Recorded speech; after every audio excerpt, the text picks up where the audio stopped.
Hola y bienvenidos a Monje y más. Hoy vamos a tener a Daniel, un amigo mío, pues de ya de unos años. Lo conocí a través de una amiga mía y hoy vamos a compartir su experiencia. Él va a compartir su experiencia con el budismo. Hola Daniel. Hola, buenas noches. Hola, buenas noches. ¿Cómo estás? Bien, bien, tranquilo, aquí, con mucha emoción de compartir esto Ah, contigo. pues muchas gracias por estar con nosotros hoy. ¿Y nos puedes decir pues dónde estás y cuántos años tienes? Sí, claro, yo aquí vivo en Los Ángeles, en Koreatown, y tengo 25 años. Muy bien, y pues hay que comenzar pues de tu niñez, desde cuando eras chiquito.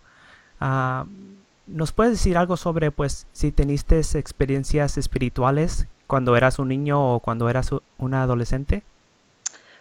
Yo creo que de mi niñez, pues la mentalidad de mis padres y principalmente mi mamá fue de darme una introducción formal a lo que es la religión del católicos. Ujú.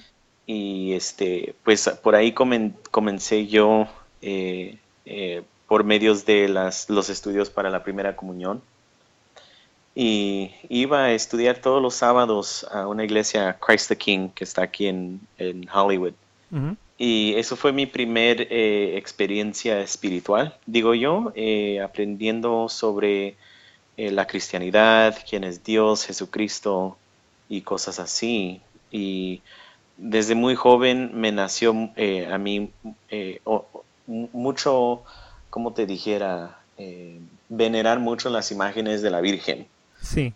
Y a mi mamá desde mi niñez como que notó eso Ujú. y a mí me compraba varias estatuas de la Virgen, Ujú. pero no era una admiración hacia la Virgen, sino que era más como curiosidad que un ser puede ser poderoso, ¿verdad? Ujú. Que un ser puede ser un santo, ¿qué es eso?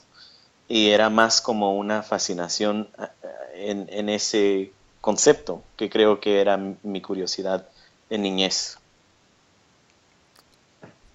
Sí, y pues ¿ibas a misa mucho o solo pues así para eventos especiales? Sí, eventos especiales, así lo que era obligatorio pues en la cultura de uno y también lo del catequismo también era más por obligación y formalidad, creo. Mm. Sí. Y pues tu familia era muy religiosa.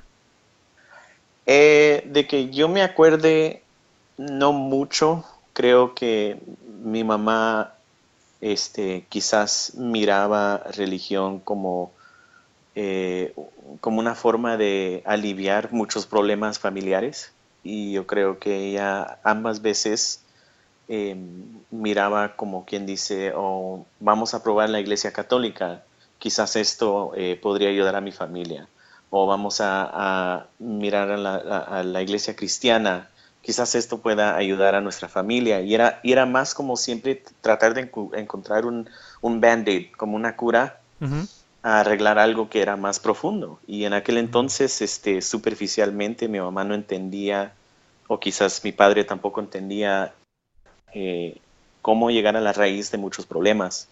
Y como decimos en español, queriendo tapar el ojo al macho con religión y no Ujú. se podía. Entonces, no era de que íbamos frecuentemente, pero era como de repente se daban unas etapas donde que sí íbamos frecuente y de repente todo se derrumbaba. Y así era normalmente ese aspecto. Mm, qué bien. ¿Y te diste cuenta que si tal vez a veces pues lo que hacían ah, cosas religiosas los ayudaban en realidad con sus problemas? No, yo creo que no, porque como decía, era algo muy superficial Ujú. y era más como eh, tratando de buscar fuera de ellos mismos una solución. Ujú. ¿Cómo me puede ayudar Dios si ruego a los santos o ruego a Dios? espero en realizar bendiciones. Y creo que ambas veces había mucha frustración en los asuntos familiares y sin embargo llegan momentos de que entre familias se pregunta, pero ¿por qué? Si yo estoy yendo a la iglesia, estoy creyendo en Dios, estoy rezando, ¿por qué están pasando estas cosas? Sin darse cuenta uno de que no se están realmente viendo en un espejo y cambiando sus vidas de lo más profundo. Sí, y durante tu juventud, durante ese tiempo que eras un niño o adolescente, ¿tenías amigos que pues también seguían pues una religión o una práctica espiritual? Sí, yo tenía muchas amistades, pero todas esas amistades que yo tenía de niñez y adolescente era también así como que eh, yendo a la iglesia o siguiendo esa creencia porque así los obligaban sus padres o así se crecieron y era lo único que conocían.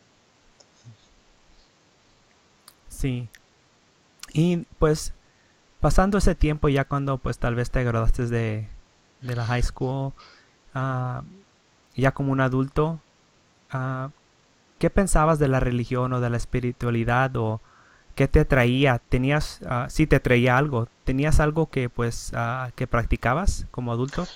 Sí, pero yo creo que esa jornada empezó para mí en la high school.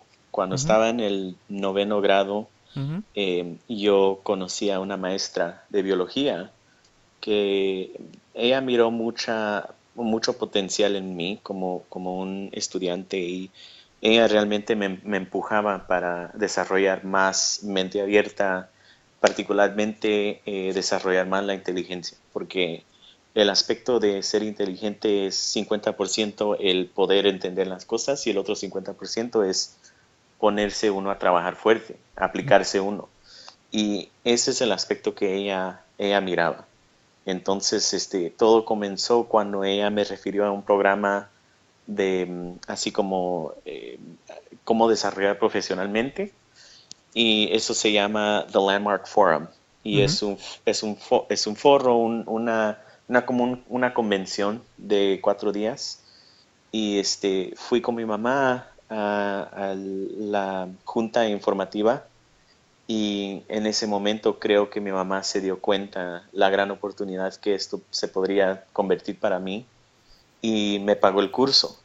Y entonces a través de la participación en ese curso, como que otro mundo en mi cerebro, en mi mente se abrió. Y eso fue eh, el aspecto de que yo tengo todo el poder de lograr las cosas que yo quiero hacer, ya sea profesionalmente o en mis vidas personales. Y entonces eso como que se desarrolló a ser una fundación espiritual. Ese evento no fue religioso ni espiritual, fue más así lo profesional, pero a raíz de eso empecé yo a ver el mundo muy diferente y me pregunté, ok, este es el aspecto académico, profesional, pero tiene que haber otra cosa más grande, más profundo. Y en eso casi como que comenzó el tener un nuevo par de lentes a ver el mundo. Ujú. Y pero faltaba algo. No sé, el Landmark Forum sí definitivamente me abrió mi mente bastante, pero me faltaba algo. Y fue hasta el año y medio que me llegó el mensaje a mí, Namyo Horenge Kyo, algo que definitivamente a mí me cambió mi vida. Y me llegó en el trabajo, conocí en ese entonces estaba trabajando en el hospital Cedars-Sinai, en la sala de emergencia, y conocí a una paciente que aunque ella estaba bien enferma y con mucho dolor, ella compartió este mensaje conmigo.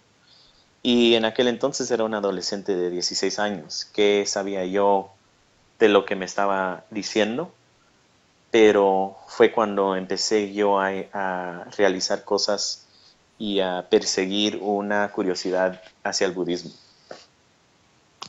Wow, me fascina mucho que como pues en una cosa mundana, regular, que no era espiritual, tú encontraste algo así tan poderoso que cambió tu vida y abrió tus ojos y como tú dijiste, pues que te dieron como otros diferentes lentes para ver el mundo Sí, y después de eso pues comenzaste a preguntarte, debe haber algo más.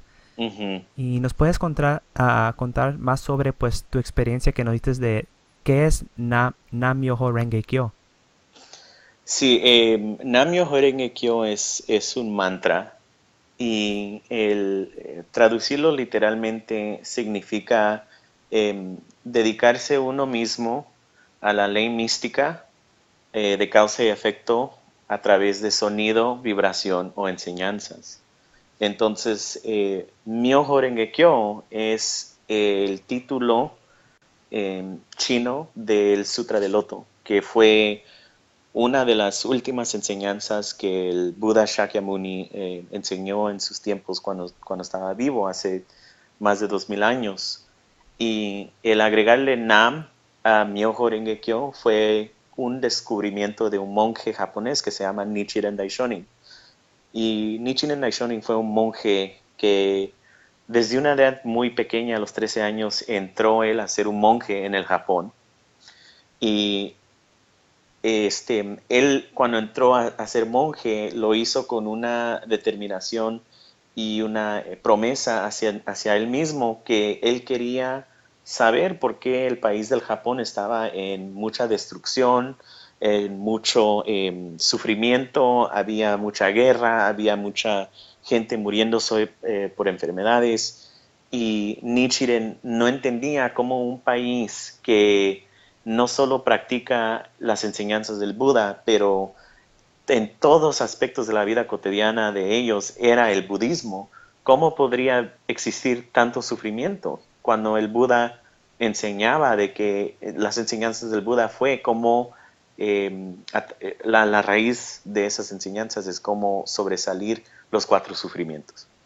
Entonces, con eso en mente, él se dedicó a las enseñanzas budistas y él describió que a través de esta mantra Nam-myoho Renge Kyo, uno con solo escuchar esa frase, con solo decirlo una vez, uno puede tener todas las bendiciones, toda la sabiduría del Sutra del Loto. Y él descubrió a través de esos estudios de toda su vida de que el Sutra del Loto fue así como el rey de los sutras, donde que ahí encontró el mensaje cristalina, puro y bien simple, que todos somos Budas, todos hemos sido Budas y cómo llegar a ese lugar de budeidad es una jornada de cada persona individualmente, pero al final del día es Nam-myoho Renge Kyo. Sí, y nos puedes contar pues cómo te ha impactado a la práctica de Nam-myoho Renge Kyo, qué ha hecho por ti, qué te has dado cuenta y pues qué es lo que te tiene tan dedicado a la práctica. Pues en el comienzo a mí la persona que me introdució a la práctica, eh, dos cosas. Primero me dijo, ok, ¿qué es lo que tú quieres hacer? Le dije, yo quiero estudiar, yo quiero ir a la universidad y me dice, ok, ¿quieres estudiar medicina? Eso era en aquel entonces lo que yo quería hacer. Ujú. Era número uno, me decía, ok, yo sé que no crees ahorita tú en esto, pero pruébalo, hazlo 5 minutos de la mañana, 5 minutos de la tarde, hazlo por una semana y solo siente, experimenta qué es lo que se siente. Y número dos, en ese entonces mi mamá estaba involucrada en un accidente grave y no podía caminar, tenía ambas partes de su cuerpo, de la cadera para abajo, quebradas. Y dije yo, pues estoy en una posición de bastante desesperación y depresión, entonces me puse yo a practicar esto, a cantar lo que se le dice Daimoku, que es Nam-myoho Renge Kyo. Y una de las primeras cosas que noté fue un giro total en mi eh, estado mental, en mi estado emocional. Y dije, ok, si me puede ayudar en sentirme bien, ¿por qué no continuar? Y eso era sin pensar otras cosas más grandes, así como lo que yo quería hacer, ir a la universidad y cosas así. Y fue al año y medio que cuando empecé yo a querer aplicar a las universidades, que empezaron a llegar las cartas de que me aceptaron a la universidad. Y más precisamente una de mis oraciones cuando empecé era de que quería beca y no quería pagar yo para la universidad. Y precisamente me llegó esa oportunidad con la Universidad de California en Riverside. Me mandaron mi carta de aceptación y la beca era que me pagó toda mi universidad. Entonces dije yo, ok, podría ser coincidencia o podría ser esta práctica, pero ahorita no estoy seguro, ¿verdad? Ujú. Y entonces me fui a estudiar y siempre continué con un espíritu de querer aprender y yo creo que eso fue algo muy importante en esta práctica, fue el siempre querer aprender y, y a través de eso, junto con la práctica cotidiana de todos los días, una disciplina me desarrolló a mí un estado espiritual muy fuerte. Y a través de mi tiempo en la universidad pasaron unas cosas muy difíciles en mi vida personal. Ujú. Y el budismo para mí fue como una fundación muy fuerte que no dejó que yo desmayara en ningún aspecto. Sin embargo, fue como cuando un avión se despega y el viento está muy fuerte debajo de las alas, el avión no se cae, sino que vuela más alto, ¿verdad? Sí. Y eso para mí fue el budismo. Entonces, es muy, es algo que es muy difícil, pero a la misma vez es muy simple. Solo porque algo sea simple no quiere decir que no sea difícil. Simple en el aspecto de que la práctica es de todos los días, 2 veces al día, todos lo pueden hacer, es accesible, eh, pero difícil porque uno tiene que pelear el egoísmo, uno tiene que pelear ser huevón, uno tiene que pelear ambas cosas para poder continuar en la jornada que es el budismo. Y pues aquí estoy, a través de tantas bendiciones que si me las pongo a nombrar, que estamos sentados aquí hasta la medianoche, de todo, sea ya financiero, sea aspectos personales, en mis relaciones con mi familia, con mi pareja, con mis amigos. También he realizado unas cosas muy profundas hacia yo mismo. Y yo creo que una de esas despertadas que me di yo fue el realizar de que cada vez que yo me digo, ah, yo no puedo hacer eso, o sabes que mejor no me atrevo porque me va a ir mal, una de las cosas que desperté es, esas son formas de quedar mal con el budismo, porque el budismo dice que hay que respetar todos los fenómenos de lo que es la naturaleza. Y eso me incluye a mí también. Entonces, ¿qué clase de budista soy si siempre me ando maltratando, ya sea en forma de relaciones, en la forma en que me trato yo mismo físicamente o en las cosas que me digo hacia yo mismo mentalmente? Entonces, me ha ayudado bastante navegar no solo mi vida personal, pero también el ambiente de la sociedad. El clima ahorita está muy difícil, hay mucho sufrimiento, políticamente hay muchas cosas que están pasando que uno no lo puede entender, que cómo puede ser que en este año siguen existiendo esas cosas como el racismo, la injusticia, ambas cosas. Y siempre regreso yo a mi práctica y me pregunto cómo puedo yo ayudar a liberar a estas personas de su sufrimiento. Y el mensaje es igual. Hace más de 2000 años, cuando el Buda empezó a enseñar estas cosas, está igual la situación ahora. Entonces es lo que me sigue a mí fuerte en mi práctica. Qué bien. Hay mucho ahí que podemos hablar, pero Sí. quiero enfocarme más, pues, ¿cómo es que practicabas? O sí, ¿con quién practicabas? ¿Con una organización? ¿Con unos amigos? ¿Tú mismo? ¿Cómo es que practicabas a esta práctica budista? So, la práctica es parte de una organización internacional que se llama la Soka Gakkai y es una organización que dentro de ella no hay monjes, no hay sacerdotes, no hay esa forma de estructura como uno piensa tradicionalmente una religión, sino que es una organización de gente cotidiana, normal, de todos los días, que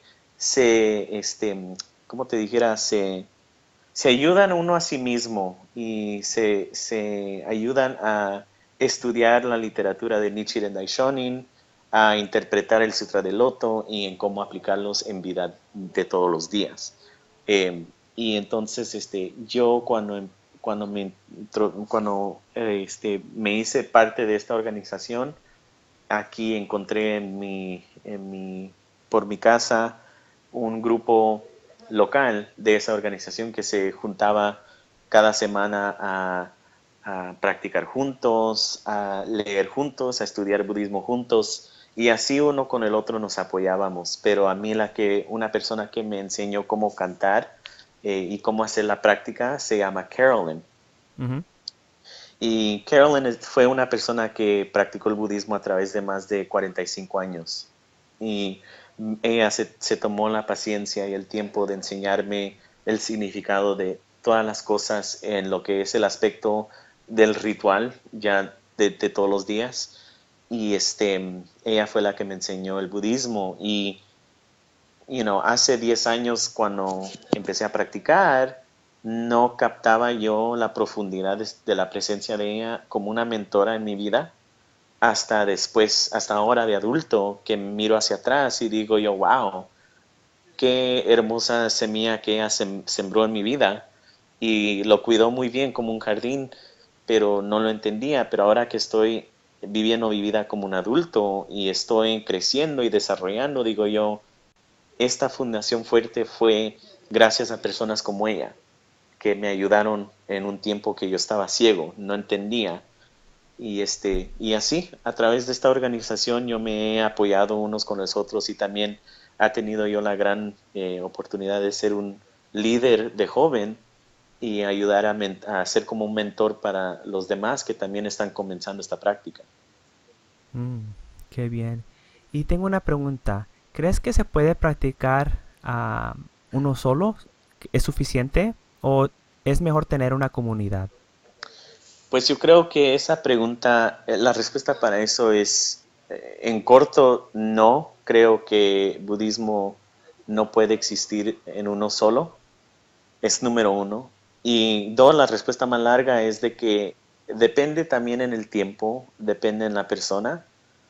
Y la única razón por cual yo digo eso es porque cada uno de nosotros estamos en diferentes niveles de sufrimiento, tenemos diferentes cargas de lo que es karma y la forma en cual alguien recibe el mensaje del budismo y también la velocidad en que uno pueda adaptar esas cosas en su vida depende directamente a esas cosas, lo que es el karma, lo que es el sufrimiento. Si alguien está sufriendo demasiado, es como encender una veladora en un cuarto oscuro. Eso el budismo te va a traer rápido. Y en ese caso, uno solo puede empezar a practicar y uno solo empieza a buscar la comunidad cuando lo necesitan. Y en ese aspecto sí, uno puede practicar solo. Pero cuando alguien tiene un karma muy profundo y quizás estén sufriendo tan gravemente que ni siquiera se dan cuenta que están sufriendo y encuentran el mensaje budista, quizás no lo interpreten como quien dice, ¿y eso qué? ¿Eso a mí para qué? Y yo creo que en ese caso es muy importante tener una comunidad, no para presionar a alguien que practique, sino en lo que quieren, pero simplemente ser un amigo en sus vidas y ser como un ejemplo de lo que ellos también pueden lograr. Y a través del tiempo, ya sea una semana, un mes, un año, 20 años, esa persona va a despertar porque están uno, está uno sembrando eso en ellos. Y entonces por eso digo, la respuesta más corta es de que no, definitivamente uno necesita una comunidad, pero también uno tiene que tener la sabiduría de percibir la realidad de las personas. Sí. También nos puedes contar, pues, si has tenido como problemas o dudas a veces durante tu práctica que tal vez pues te han nacido que pues que te alejes un poco y pues lo pienses otra vez. ¿Has tenido pues así como dudas o problemas, tiempos difíciles en la práctica? Oh, sí, yo creo que eso es algo que me pasa a mí frecuentemente y este, la razón por cual ha sido muy difícil es porque una de mis tendencias es de ser una persona muy egoísta y ser extremadamente impaciente y sentirme como que yo lo sé todo. Oh, Mm, ya leí yo el libro de Nichiren y ya lo entiendo. ¿Por qué necesito yo continuar esta práctica? Y una de las cosas que me acaba de pasar más recientemente es de que esta organización Soka Gakkai por muchos años fue afiliada con un templo.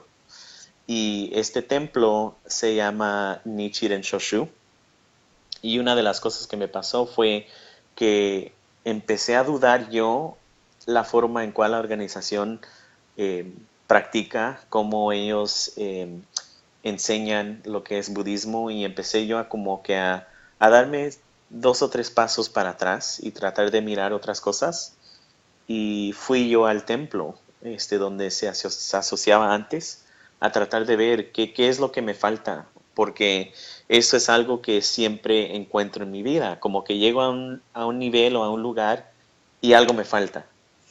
Y esta vez lo que empecé a realizar era de que no importaba si yo practicaba en el templo bajo el sacerdote o si practicaba con la Soka Gakkai, con la organización, o si practicaba solas en una montaña fuera de lo que es vida diaria. Yo no iba a practicar budismo si lo que estaba buscando era afuera de mí mismo. Y eso fue una de mis realizaciones número uno. Número dos, lo que no me dejaba apreciar lo de la organización era mi egoísmo y tenía mucho rencor y estaba muy enojado yo con ciertas personas dentro de la organización que para mí fue como ponerle un veneno a todo. Y obviamente me di cuenta también que mientras yo detenía ese rencor, ese odio, todo lo que hacía estaba envenenado, ya fuera juntas de la organización o eventos o también mi práctica aquí en mi propia casa. Entonces, fue algo que como que hizo que abriera los ojos y mirara yo eh, todo el desprecio que yo tenía en mi vida y aprendí cómo tener más agradecimiento. Y eso fue un ejemplo de algo más reciente, pero ambas veces lo que tengo que siempre pelear es mi tendencia de ser huevón o de fácilmente hacer una excusa por qué yo no hice mi práctica hoy o por qué no he cantado Daimoku en una semana, en 2 semanas. Es muy fácil aplicarle una excusa y lo que me doy cuenta es que entre más fácil uno le aplica las excusas, también lo haces en todos los aspectos de tu vida. Ya sea por qué no le contestaste a tu mamá, por qué no haces un esfuerzo para estar con familia o por qué fuiste grosero con tu pareja. Son cosas que son la misma cosa y creo que la tendencia en nuestra sociedad es de poner todo en diferentes cajas. Esta es la caja de mi vida personal. Esta es la caja de mi vida profesional. Y en esta caja es mi familia. Cuando que todo es igual. No hay que ponerlos en compartimientos. Y es algo que siempre tengo que pelear. El practicar budismo no hace que esas cosas se borren, sino que es darte unas herramientas de cómo trabajarlas. Y yo creo que eso es muy importante. mm, gracias por compartir. Y hay que seguir en la misma corriente. Ah, hay personas que tal veces pues están pasando por tiempos difíciles, tienen problemas y tal vez se están alejando de su práctica o de su pareja o de su trabajo o cualquier cosa. ¿Qué clase de consejos le darías a esas personas? Em, yo creo que el consejo más grande que yo podría darle a una persona que está en estos momentos difíciles es, en primer lugar, tomarse unos momentos diariamente en buscar cosas que te llenen de agradecimiento, aunque sean cosas muy simples como dar gracias que hoy estoy vivo o dar gracias de que hoy me desperté y pude desayunar. Es una forma muy simple de empezar a abrir el corazón, porque lo que pasa en esos momentos es que porque uno está sufriendo mucho, uno rápidamente deja que las fuerzas negativas entren a tu vida y hacen un campamento, se hacen muy cómodos en tu vida, empiezan así como dice el dicho, a los 7 días empieza a hueler el muerto, Ujú. igual con las fuerzas negativas. Y lo primero en combatir eso es tener agradecimiento a las cosas de la vida. Y yo creo que en el corazón teniendo agradecimiento, entre más agradecimiento que alguien tenga, menos hay lugar para entretener la negatividad. Y a través de eso da el primer paso al, al paso número 2, que es realizar qué tan grande tu egoísmo ha llegado para, para que tú estés en ese lugar de sufrimiento. Ahora yo entiendo que ambas personas pueden decir, sí, pero ¿y qué tal las cosas que uno no eligió? Yo no elegí que mi pareja me dejara, no elegí que mi patrón me despidiera, yo no elegí que mi casa se haya derrumbado. Y sí es cierto que quizás uno conscientemente quizás no eligió esas cosas, pero número 2 es la realización y despertar a lo que es el concepto de karma. Y no digo en el aspecto de que, oh, quizás tú te lo mereciste, pero lo digo en una forma más grande, como decir, ok, quizás sí se derrumbó mi casa, pero quizás a mí me tocaba estar dentro de esa casa y por X razón no lo estuve. Y entonces es uno darse cuenta de que otra vez regresamos a lo mismo, el agradecimiento, ¿verdad? Y mirando la vida de uno en esa luz puede cambiar las cosas muy rápido. Y ese es prácticamente mi consejo número uno, es cómo puedes ver tu vida de la perspectiva del agradecimiento. Gracias por compartir eso. En realidad, pues, si uno se fija en su vida, se da cuenta, pues, que uno tiene muchas bendiciones. Sí, Y y es sí, difícil porque entre más enojo, rencor, sufrimiento tenga una persona, es más difícil ver las bendiciones de la vida. Es muy difícil. Uno puede decir, ¿y cuáles bendiciones? Si a mí siempre me ha tocado mal, siempre me ha tocado las cosas malas en la vida, pero sin embargo, aunque el estar vivo simplemente es una bendición. sí, sí, sí. Y también, pues, nos puedes contar un poco de, pues, dónde te ves en tu práctica, como 5 años, 10 años en el futuro. ¿Cómo ves que tu práctica se va a desarrollar y, pues, si tienes planes del futuro, en el futuro qué vas a hacer? Si quieres compartir con nosotros un poco, pues, de tus planes para el futuro. Pues yo creo que los primeros 10 años de esta práctica, y quiero empezar por decir de que en en la gran cosa que es esta vida, el tiempo no es nada. Podría yo estar practicando 20 años, 50 años, no hay diferentes niveles en mi opinión, pero lo que sí te puedo compartir es de que en los primeros 10 años de esta práctica fue despertar la realidad de qué posición tengo yo como un ser humano en esta vida, en esta sociedad, en este mundo.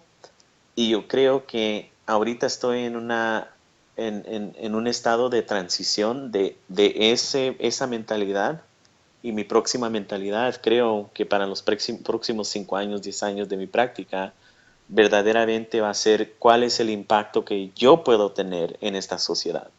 Y a través de qué carrera o a través de qué cosa podría yo realizar eso.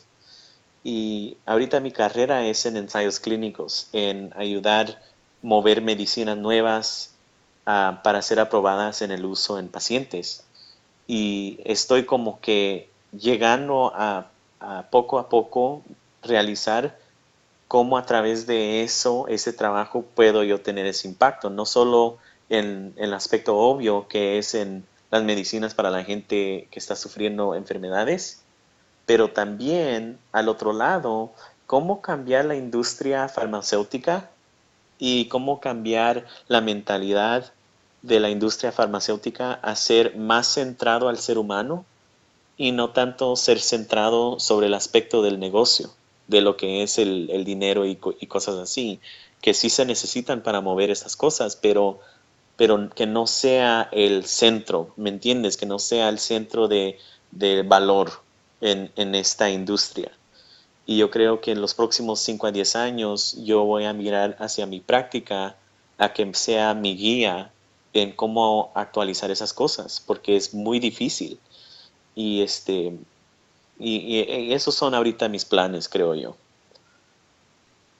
Qué bien, pues yo estoy seguro por conocerte que pues que vas a lograr tu, tu Gracias. objeto, tus metas y pues has progresado mucho, me he dado Sí, cuenta. ya. Sí. Y ha sido una jornada que creo yo, a través de esta práctica uno dice, ah, wow, pero las personas no cambian. Y a cierto extento, pues sí es verdad que la gente no cambia porque es muy difícil transformar el karma de uno, así como decimos en el budismo de Nichiren, transformar el veneno a la medicina. ¿Cómo se hace eso? Pero también a la misma vez es un procedimiento que uno solo tiene que hacerlo. Y creo que tú y yo estábamos conversando de esto el otro día.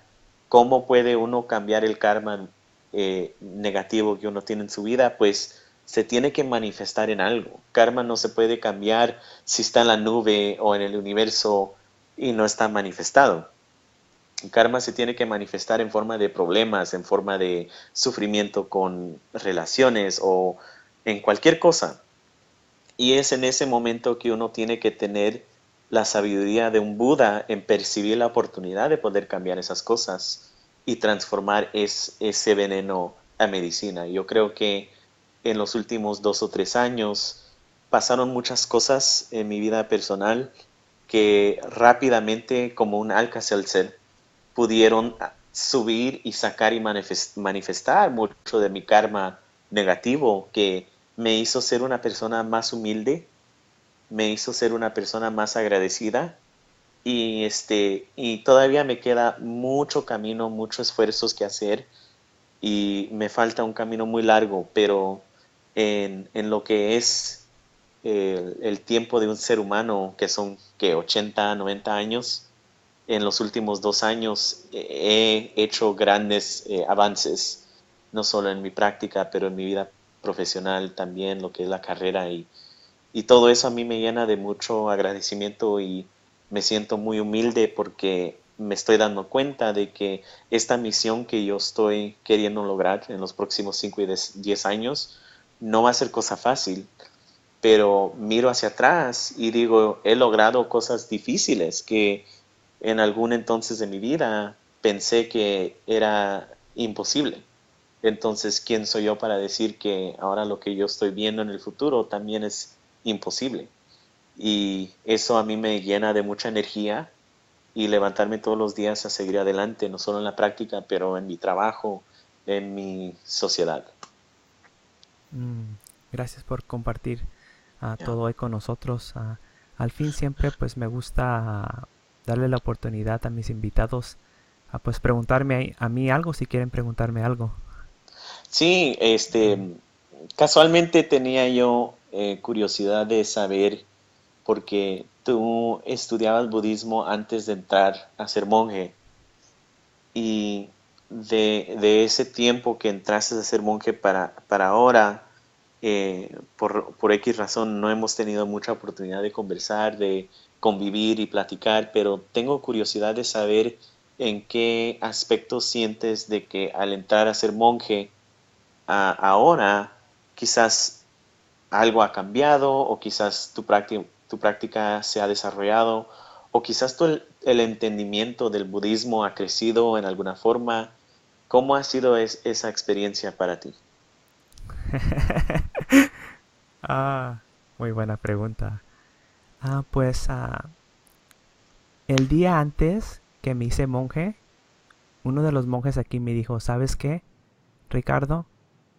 No creas que algo va a cambiar cuando te pongas la túnica anaranjada. Vas a seguir siendo la misma persona con los mismos problemas. Nada va a cambiar, dice. Es tu responsabilidad desarrollar tu práctica. Nosotros te podemos ayudar, repetir las mantras, te podemos enseñar el lenguaje Pali, te podemos enseñarte cómo ponerte la túnica, pero tu mente es tu responsabilidad.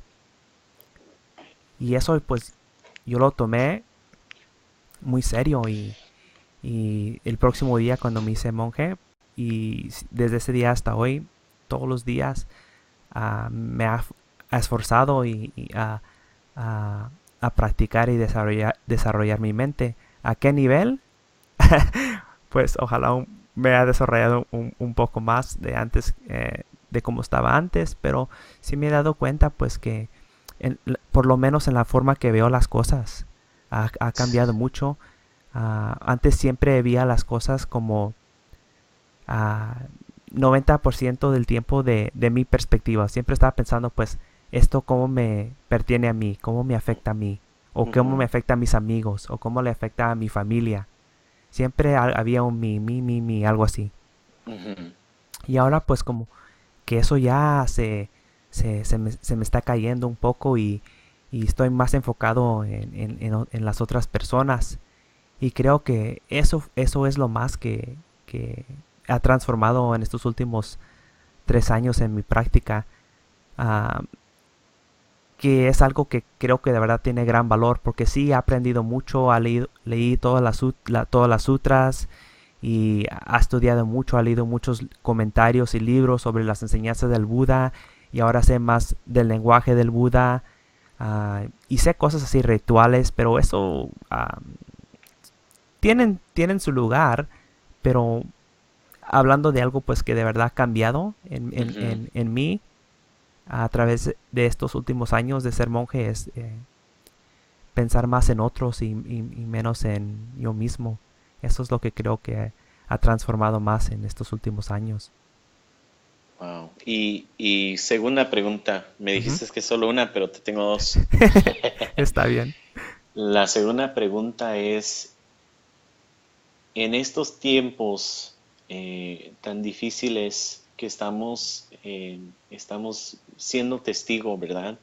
A lo que es la injusticia, lo que es el racismo, lo que es lo que está pasando, ya sea políticamente o también mundial. ¿Qué es un consejo que tú le podrías dar a alguien que está completamente perdido, no tiene nada de fe, no tiene nada de esperanza en sí mismo? Te doy un ejemplo. Si alguien como los refugios de Siria, Ujú. que desgraciadamente quizás nunca podrían regresar a sus casas o cómo fueron sus vidas. Nosotros vemos en las noticias imágenes de niños que mueren, que sufren. ¿Qué clase de consejo o qué clase de sabiduría podrías ofrecer a alguien así? Mm, buena pregunta.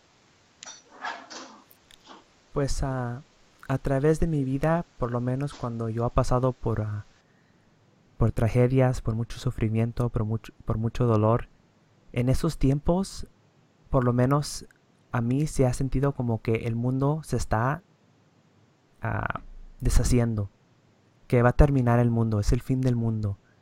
Parece que pues que ya no va a haber otro día y que pues las cosas nunca van a ser como estaban antes y que se va a terminar todo. Pero me he dado cuenta que el mundo sigue, la vida sigue y cuando ha pasado por problemas siempre me ha sentido en ese momento como es el fin, pero había otro momento y después de un tiempo el problema que estaba o el dolor se fue haciendo menos y menos y menos y después de unos días o semanas o meses o años pues uh, llega la felicidad y uno encuentra otras oportunidades o uno se comienza a reflejar, como tú dijiste, si se da cuenta, pues aunque estas cosas malas están pasando ahorita, por lo menos estoy vivo o tengo algo que comer o tengo agua o tengo mis familiares o tengo amigos, tengo algo, por lo menos tengo esto. Y pues mi consejo sería que pues aunque estemos sufriendo mucho ahorita en cualquier posición que uno se encuentre, hay que saber pues que esto no va a durar para siempre. Todo siempre está cambiando. Todo siempre se está moviendo y se está haciendo de otra forma. Y por lo menos uno puede encontrar refugio en saber pues que las cosas van a cambiar. Las cosas siempre van a cambiar. Y en esos momentos que uno se siente que el mundo se está terminando, el mundo no se está terminando, el mundo no se va a terminar.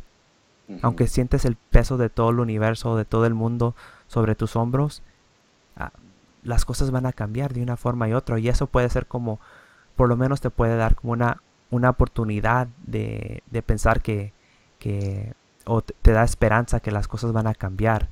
Y eso por Mm, lo menos para mí en esos tiempos que estaba sufriendo, me sentía pues como que no había escape, no ujú. podía salir. Pero si uno se da cuenta que siempre todas las cosas están cambiando, por lo menos uno puede tener las esperanzas que las cosas van a cambiar al favor de uno. Y ese es el Sí, consejo que quería compartir. wow, gracias. Es muy cierto, muy cierto. Pues Daniel, muchas gracias por compartir tus experiencias hoy. También me agrada mucho hablar contigo otra vez porque no, como dijiste, no hemos hablado mucho la otra semana que nos juntamos porque compartiste unos libros conmigo y eh, fue como casi 3 años desde la última vez que hablamos, pues. Y hoy, Sí, es muy difícil creer que el tiempo pasa así de rápido, ¿verdad?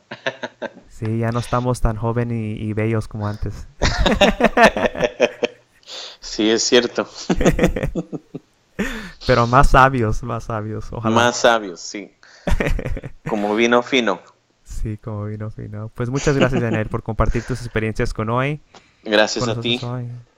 Y pues ojalá en el futuro, pues, podemos pues tener otra entrevista, a ver en un año o dos, a ver cómo van las cosas y Claro que sí. por lo menos nos juntamos más frecuente, Sí, y exacto. Y no ser sí, tan extraños. sí, sí, poder desarrollar nuestra amistad un poco más.